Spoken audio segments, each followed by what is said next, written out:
नमस्कार दोस्तों, धोरा क्लासेस में आप सभी का स्वागत है। 2-3 सालों का इंतज़ार खत्म हो चुका है। राजस्थान कर्मचारी चयन बोर्ड यानी आरएसएम एसएसबी ने फायर अधिकारी एंड फायरमैन की रिक्रूटमेंट का नोटिफिकेशन जारी कर दिया है। 10/8/2021 को ये जारी हुआ है, एकदम लेटेस्ट है और ये बिल्कुल भी फेक नहीं है। ओरिजिनल नोटिफिकेशन है जो कि राजस्थान कर्मचारी चयन बोर्ड के द्वारा जारी किया गया है। अच्छी बात यह है कि इसमें बॉयज़ एंड गर्ल्स दोनों अप्लाई कर सकते हैं। इस वीडियो में मैं आपको सारी बातें डिटेल से बताऊंगा कि इसमें योग्यता क्या चाहिए, उम्र सीमा क्या रखी गई है, किस प्रकार से सिलेक्शन होगा, किस प्रकार से आप आवेदन कर सकते हैं और कब तक इसका एग्ज़ाम होना है। तो डिटेल से जानने के लिए वीडियो को ध्यान से और पूरा देखना है, बिल्कुल भी स्किप नहीं करना है। सबसे पहले मैं आपको बता दूं कि इसमें कुल कितने पद हैं। देखिए, एक पोस्ट तो इसमें सहायक अग्निशमन अधिकारी की है, जिसके अंदर सारे पद मिलाकर 29 है। और फायरमैन की बात करूं तो फायरमैन के कुल यहाँ पर 600 पद दिए हुए हैं। यहाँ पर गैर अनुसूचित क्षेत्र के लिए और यहाँ पर अनुसूचित क्षेत्र के लिए पद दिए हुए हैं। यहाँ पर ऑनलाइन एप्लीकेशन फॉर्म जो है वो कब से शुरू होंगे आगे आपको बताऊंगा। इससे पहले मैं आपको बता दूं कि आपको ऑनलाइन अप्लाई करना है, ऑनलाइन ही इसका फॉर्म भरा जाएगा। और ऑनलाइन फॉर्म भरने का तरीका यही है कि आपको एसएसओ आईडी के माध्यम से आवेदन करना है और आप ई मित्र के ऊपर जाकर भी आवेदन करवा सकते हैं। इसके बाद में आगे मैं दोस्तों बात करूं तो इसमें एप्लीकेशन फ़ीस के बारे में बताया हुआ है डिटेल से। एप्लीकेशन फ़ीस की मैं बात करूं तो जनरल कैटेगरी ओबीसी कैटेगरी के लिए 450 रुपये है। बाकी राजस्थान के नॉन क्रीमिलियर श्रेणी के जो पिछड़ा वर्ग, अति पिछड़ा वर्ग और आर्थिक रूप से जो कमज़ोर वर्ग है उनके लिए 350 रुपये शुल्क है। जो विशेष योग्य जन है, अनुसूचित जाति जनजाति यानी SC ST के कैंडिडेट्स है, उनको 250 रुपये परीक्षा शुल्क देना है। बाकी जिनकी आय 250 लाख रुपए से कम है, 2.5 लाख से कम है जिनकी आय, उनको 250 रुपये परीक्षा शुल्क देना है। इसके बाद में आगे रिजर्वेशन के अकॉर्डिंग थोड़ी छूट भी मिल जाती है। प्रवेश पत्र की मैं बात करूं तो प्रवेश पत्र यानी एग्ज़ाम का जो एडमिट कार्ड है वो वेबसाइट के ऊपर जारी किया जाएगा, तो ये आगे की बात है। यहाँ पर दोस्तों आगे आपको देखने को मिल जाती है डिटेल से वैकेंसी कैटेगरी वाइज यहाँ पर डिवाइड किया हुआ है। आप जिस कैटेगरी से हैं वहाँ पर आप चेकआउट कर लेना। जैसे मैं सामान्य की बात करूँ तो सहायक अग्निशमन अधिकारी के टोटल 9 पद सामान्य है को मिलाकर है, जिसमें महिलाओं के 2 पद हैं, विधवा का 1 पद है। ठीक है, और इस प्रकार से टोटल इसमें 9 पद दिए हुए हैं। सामान्य कैटेगरी के सामान्य महिला के 2 है और विधवा का 1 पद है। फायरमैन की बात करूं तो 148 सामान्य पद है।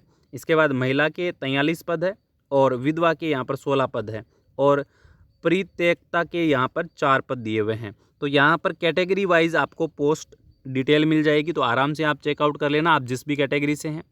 फिर यहाँ पर आरक्षण के बारे में बता रखा है। फिर अनुसूचित क्षेत्र में जो लंबवत आरक्षण होता है उसके बारे में बताया हुआ है। इसके बारे में मैं आने वाले वीडियो सेशन में बात करूँगा किस प्रकार से आरक्षण मिलता है, किस किस को मिलता है, ये सब बातें हम आगे करेंगे। इसके बाद में दोस्तों आगे मैं बात करूँ तो भूतपूर्व सैनिकों के बारे में बताया हुआ है। फिर जो स्पोर्ट्स पर्सन है उनके बारे में जानकारी दी हुई है कि स्पोर्ट पर्सन को आपको पता है रिजर्वेशन मिलता है, कोटा मिलता है, उसके बारे में बताया हुआ है। फिर विशेष योग्यजन के बारे में बताया हुआ है।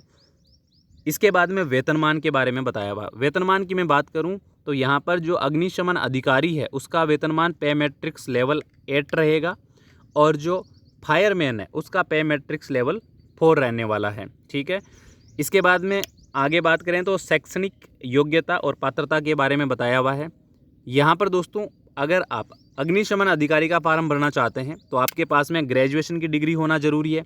साथ ही साथ दोस्तों नेशनल फायर सर्विस कॉलेज जो नागपुर में है उसके द्वारा संचालित किसी भी कॉलेज से, मान्यता प्राप्त कॉलेज या संस्था से आपके पास में सब ऑफिसर पाठ्यक्रम का डिप्लोमा होना जरूरी है। सब ऑफिसर पाठ्यक्रम का डिप्लोमा होता है फायर एंड सेफ्टी के अंदर। अगर वो डिप्लोमा आपके पास में है और आप ग्रेजुएट हैं तो आप अग्निशमन अधिकारी का फॉर्म भर सकते हो। अगर आप फायरमैन का फॉर्म भरना चाहते हो तो मात्र 10वीं पास होना जरूरी है और कम से कम 6 माह का आपके पास में डिप्लोमा होना जरूरी है फायर एंड सेफ्टी के अंदर। अगर आपके पास में कोई भी 6 माह का फायर एंड सेफ्टी का डिप्लोमा है, आप 10वीं पास है, तो आप आवेदन कर सकते हैं। एक शर्त यहाँ पर और रखी गई है, आपको देवनागरिक लिपि का ज्ञान होना जरूरी है। साथ ही साथ आपको राजस्थान की कला एंड संस्कृति का भी ज्ञान होना जरूरी है। इसके बाद आगे दोस्तों मैं बात करूं तो शारीरिक दक्षता के बारे में बताया गया है। शारीरिक दक्षता में आपकी हाइट पुरुष के लिए 165 सेंटीमीटर है, महिलाओं के लिए 152 सेंटीमीटर है। अनुसूचित जनजाति के पुरुषों के लिए 160 सेंटीमीटर हाइट रखी गई है। फिर वजन पुरुषों का 50 किलो रखा गया है और सीना इंपॉर्टेंट है, 81 से लेकर 86 सेंटीमीटर इसमें फुलाव के साथ में सीना होना जरूरी है। महिलाओं की मैं बात करूं तो 47.5 किग्रा वजन होना जरूरी है कम से कम। ये जो वजन है ये न्यूनतम वजन दिया हुआ है। इसके बाद में यहाँ पर जो अनुसूचित जनजाति है उसको थोड़ा सीने में छूट मिल जाती है। फिर अन्य योग्यताओं की बात करूं तो आपका स्वास्थ्य एकदम अच्छा होना जरूरी है, चरित्र भी आपका अच्छा होना जरूरी है, आप पर किसी प्रकार का पुलिस केस वगैरह नहीं हो।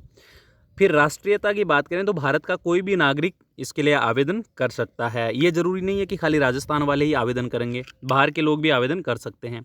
आयु की बात करूं तो यहाँ पर क्लियरली मेंशन है 1 जनवरी 2022 तक, 1 जनवरी 2022 तक आपकी उम्र कम से कम 18 वर्ष होनी जरूरी है। अधिकतम उम्र सीमा 40 वर्ष है, तो अधिकतम को लेकर कोई टेंशन वाली बात नहीं है। जिनकी उम्र आज के समय में यानी आज के महीने में, इस महीने में आज के दिन 18 वर्ष नहीं हुई है, अगर उनकी 1 जनवरी 2022 तक 18 वर्ष हो जाती है तो वो आवेदन कर सकते हैं, वो एलिजिबल है। ठीक है। बाकी दोस्तों अपर एज लिमिट में रिजर्वेशन के अकॉर्डिंग उम्र में छूट भी मिल जाती है, तो इस डेट को आप जरूर याद करना, 1 जनवरी 2022 तक आपकी उम्र कम से कम 18 वर्ष होना जरूरी है। इसके बाद में आगे दोस्तों मैं बात करूं तो यहाँ पेंशन, विवाह पंजीयन के बारे में बताया हुआ है। ऑनलाइन आवेदन कब से शुरू हो रहे हैं तो ये 18/8/2021 से शुरू हो रहे हैं और 16/9/2021 तक चलने वाले हैं। तो आपके पास में खूब समय है, आराम से आप आवेदन कीजिएगा। इसके सिलेबस के बारे में, एग्ज़ाम पैटर्न के बारे में, ओल्ड पेपर के बारे में आपको ज़्यादा से ज़्यादा जानकारी की ज़रूरत रहेगी तो आप चैनल को सब्सक्राइब कर लीजिए ताकि आपको अपडेट्स मिलती रहे। एक अपना राजस्थान का टेलीग्राम चैनल है, उस चैनल को आप सब्सक्राइब कर लीजिए, जो कि टेलीग्राम का है, उसको ज्वाइन कर लीजिए, वहाँ पर आपको अपडेट्स मिलती रहेगी। तो टेलीग्राम चैनल को ज्वाइन करना फ्री ऑफ कॉस्ट है, कोई पैसे नहीं लगेंगे, और यूट्यूब चैनल को सब्सक्राइब करना भी आपको पता है फ्री होता है। तो जानकारी आपको मिलती रहेगी, आपको इसके लिए जुड़ना पड़ेगा। परीक्षा का माह अगर देखें तो दिसंबर का दिया हुआ, दिसंबर 2021 में इसका एग्ज़ाम होना है, ये संभावित है और आशा है कि दिसंबर 2021 को आपका एग्ज़ाम हो भी जाएगा।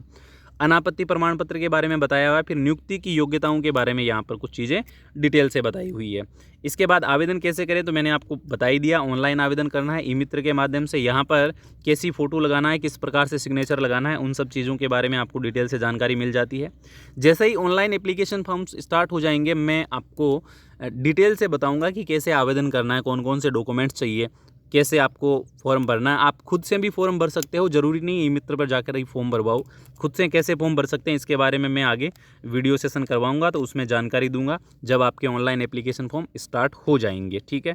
परीक्षा की स्कीम और पाठ्यक्रम के बारे में मैं आने वाले वीडियो में बताऊँगा। अभी वेबसाइट के ऊपर ये चीज़ें अपलोड होनी है, जारी होनी है, तो जैसे ही आपका सिलेबस पाठ्यक्रम आएगा मैं आपको डिटेल से इसके बारे में जानकारी दे दूंगा। अगर आपका कोई पर्सनल सवाल है तो आप मुझे कमेंट कर सकते हैं और इंस्टाग्राम पर भी आप मुझे मैसेज भेज सकते हैं, मैं कोशिश करूंगा आपको रिप्लाई देने की। उम्मीद है दोस्तों ये वाली जानकारी आपको पसंद आई है तो वीडियो को लाइक कर दीजिएगा और कमेंट करके ज़रूर बताना कि आप इसका फॉर्म भर रहे हो या फिर नहीं भर रहे हो। थैंक्स फॉर वॉचिंग, मिलेंगे नेक्स्ट वीडियो सेशन में, तब तक के लिए सभी को जय हिंद।